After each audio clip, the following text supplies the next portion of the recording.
Et si nous suivions que je parte en balade? Eh bien, je vais tous vous y emmener, figure-toi, parce que je vous avais dit tout à l'heure que j'allais vous emmener dans une cité qui porte le nom de la déesse de la guerre. Alors, cette cité, c'est dans l'Hérault, c'est Minerve. Minerve, c'est sur les contreforts des Cévennes. C'est une ville qui a connu à la fois son heure de gloire et malheureusement de combat au XIIIe siècle, à l'époque où les Cathares l'avaient prise comme refuge. Alors, les Cathares, ils étaient considérés comme des hérétiques. Ce fut aussi la ville de leur martyr, une ville que vous connaissez bien. On va en parler tout à l'heure, Michel, mais je vous propose tout de suite de regarder les images de Minerve. C'est dans la cité de Minerve que Jean-Louis, guide touristique, spécialiste de l'histoire des Cathares, vient traquer la belle image pour son prochain livre. Ah ben ça y est, on y est à Minerve, au pied des remparts. Des remparts qui ont succombé au siège des papistes en 1210. Des Cathares réfugiés dans la citadelle et plus de 140 brûlés vifs ici et recouverts de boue en dehors de la ville. L'armée envoyée par le pape assiège ici Minerve. On est au cœur de l'été et évidemment les assiégeants ont énormément de matériel. Ils ont 4 catapultes et ils battent ainsi 4 portes. Dès que j'ai un peu de temps de libre, je vais hanter ces lieux de mémoire et essayer d'en tirer quelque chose, quelques vérités esthétiques, que je mets ensuite en phase avec les documents de l'époque. À la différence des catholiques, les Cathares pensaient qu'il n'y avait pas du jugement dernier et que toutes les âmes sans exception seraient sauvées. Déjà au XIIe siècle, ils considéraient que les églises étaient corrompues puisque dirigées par des hommes. Cette mouvance religieuse en scission avec le pape fut alors très bien accueillie en Languedoc. Les Cathares ne sont ni un peuple, ni des bâtisseurs de châteaux. Il n'y a pas de château cathare, il n'y a pas de pays cathare, mais il y a une population occitane qui a reçu l'hérésie mieux qu'ailleurs parce qu'ils n'avaient pas besoin d'inventer les exclus. Et c'est dans ce pays de tolérance, un pays de grande ouverture, que le catharisme s'est enraciné en rentrant par la classe nobiliaire, par la caste féodale, celle qui faisait la mode. Cette mode, il y en a d'autres qui s'efforcent de la faire revivre comme Jean-Luc. Il y a 30 ans, cet artiste a créé l'emblème cathare par excellence, c'est cette colombe. Je voulais sculpter la lumière, faire une sculpture en creux, parce que les cathares c'était des êtres de lumière. J'ai dit, pourquoi pas une colombe, qui est un animal, la forme d'une colombe. Et ma foi, j'ai attaqué ça.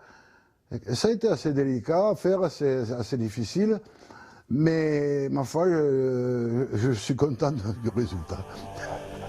L'atelier de Jean-Luc, c'est son village.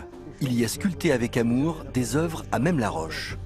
Une passion pour cette cité martyre qui a su traverser les siècles d'hérésie pour compter désormais parmi les plus beaux villages de France. Alors c'est formidable, d'un artiste à l'autre. Regardez cette Minerve-là. L'auteur, c'est vous, Michel? C'est vous le sculpteur de ça? Ah non, non, mais reprenez votre micro pour nous parler. Oui. Voilà. oui. Voilà, c'est moi qui ai fait ça. Dans quel bois c'est? Ça, c'est dans du tilleul. Voilà. Et alors, vous sculptez en récupérant du bois même. Je me suis laissé dire que vous allez le trouver dans les fleuves ou sur les plages, c'est vrai ça? Oui, récemment, je suis allé au bord de la mer récupérer des bouts de bois que la mer a rejetés. Elle les lave. Oui. Et voilà. Mais je prends des vieilles poutres et j'ai 2 sculptures qui sont faites dans du chêne qui est resté pendant 4 ans dans le fleuve Hérault, qui servait de barrage pour détourner vers un moulin à eau. Et puis je suis allé sortir ça et il est magnifique. Michel, j'ai vu la semaine dernière, puisque vous avez rendu visite la semaine dernière, vous nous aviez montré la chaîne, qui est une autre de vos sculptures. Voilà.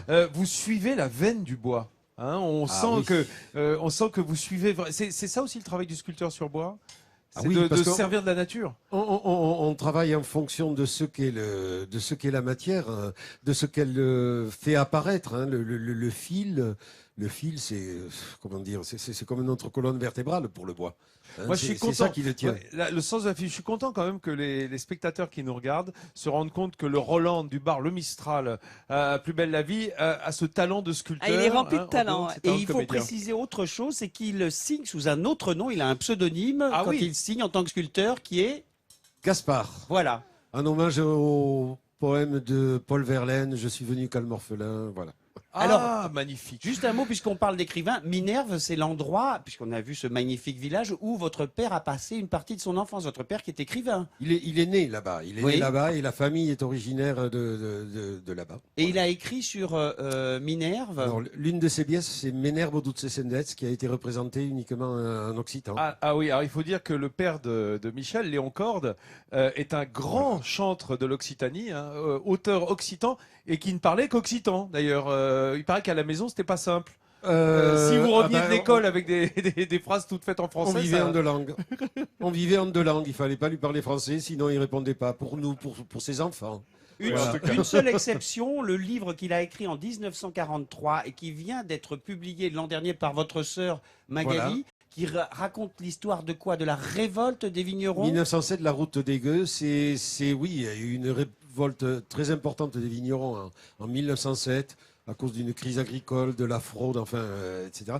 Et donc mon père a écrit ça. Mais à l'époque, il a écrit en français parce que on lui avait demandé de travailler sur un scénario de film. Et c'était, comment dire, les prémices d'un scénario de film qui ne s'est pas fait finalement. Voilà. Voilà, tout le talent qui passe dans les veines, puisque, évidemment, Michel écrit. Voilà.